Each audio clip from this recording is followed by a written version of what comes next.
Good morning. So I'm in my backyard. You should always look in your backyard, front yard, and just kind of always do a walk around once in a while. You never know when a water line's going to break, and last night we had that. So my wife walked outside, heard just a light water trickle, and as she got closer to this, she heard more water moving. So this morning I'm out digging it out. Make sure you have a water shut-off valve and you know where it's at. So I'll keep you posted on this one. So I think I found it. It is the line to my water hose coming out. Somehow it just had a small break, maybe from the earthquake last night, not sure, but it was loose. So at least I got it figured out and I'll get this taken care of. So I've got this general part excavated out. If you look close, there's joints, and then a 1-inch water line coming out of the wall.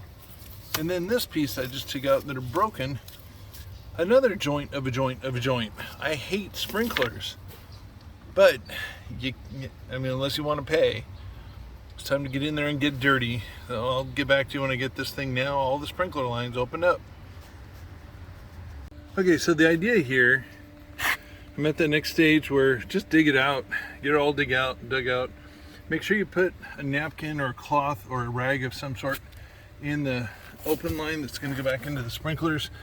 But make sure you get everything cleaned out so that when you got to put that 1-inch line back in there, your sprinkler line connected, and then a brand new water line up here for your hose, you're set. You've got plenty of room, and then make sure you clean everything off and get it set. So I'll show you the next step in just a little bit.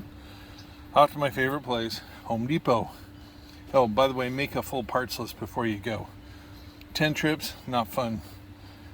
I'll be back. All right, so the final part to this was putting back together, making sure that I primered everything, got a brand new 1-inch through the wall, the right connectors. Now, so just as a touch, I painted the stick coming up. So anyway, Dave Pratt, fixing those water problems. Like I said, there's always something going on. 714-588-8634. I'm out.